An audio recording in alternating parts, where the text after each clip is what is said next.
Hey guys, Bill here with More Made Simple, and this is a follow-up video to the Ukraine video I made last week on the Kursk offensive.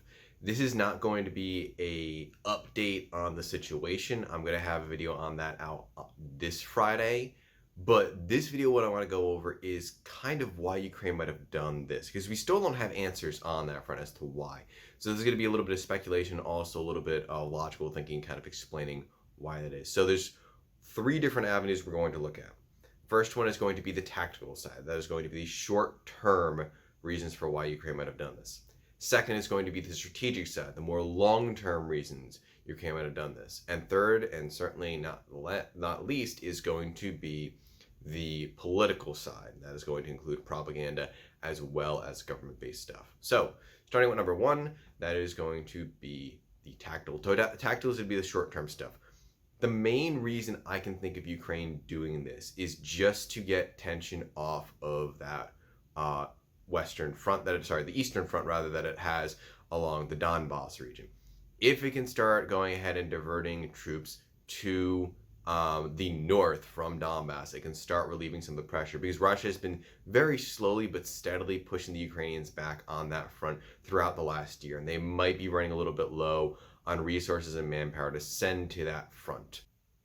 So right now it doesn't look like they've had that little bit of a tactical victory, though. They've done a lot of pushing into Kursk, but they haven't had any troops pulled off the eastern front yet. The Russians have been pulling troops from other regions. As far as I'm aware, there hasn't been a whole lot pulled off, or if any, on the immediate Donbass region. I think Russia's trying to keep as many troops on that front as possible.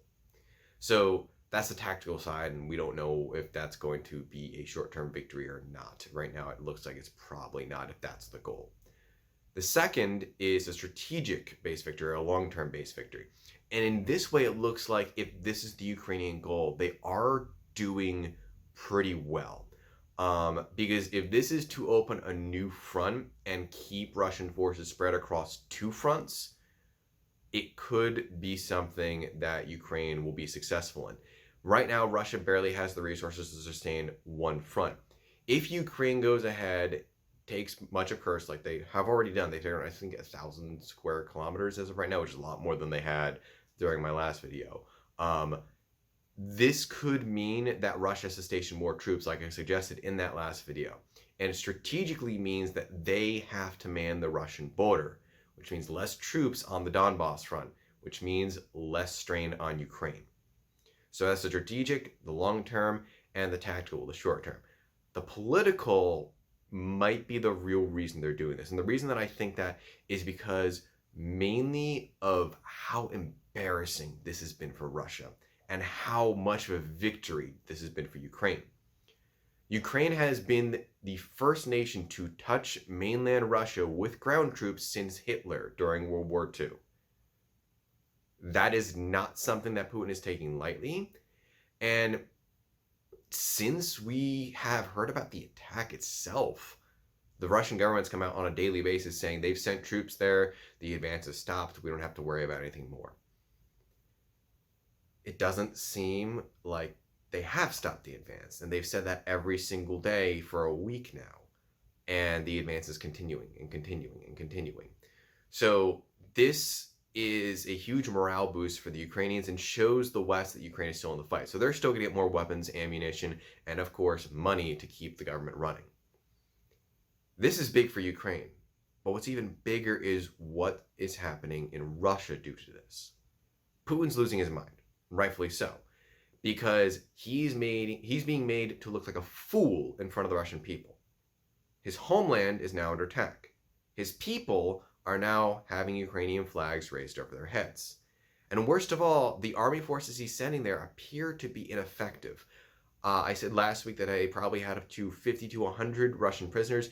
There is now a Russian outlet that is saying that they have as many as 2,000 prisoners of war from the Russian armed forces. That's massive. And if true, it's a really bad sign of things to come for Putin. The Russian people have been told that the Russian nation is strong and the Russian military will win this war. Well, now the war's on their streets. And everybody in Russia, even all the hardliners in Moscow, are realizing we have a problem. This could be a political nightmare for Putin if this advance continues unchecked, because he has been a strongman this entire time. That has been his platform. If he loses that visual, he starts to fall from grace with the Russian people and from power. I don't think this is going to be like an uprising or anything along those lines, but the Russian morale is already very low on the front lines and across much of the Russian population. This is going to cause it to further crash. We might see more draft dodging. We might see more unit surrenders. We might even see conscription services outright fail in several parts of Russia. I'm not quite sure what's going to happen with this. One thing I do know is that this is a Ukrainian victory in the short and long term right now. Whether it's going to be a military tactical victory, that we still have to see. So I'll give you guys some more updates specifically on some of the nitty-gritty details when I upload that video on Friday. But until then, take it easy.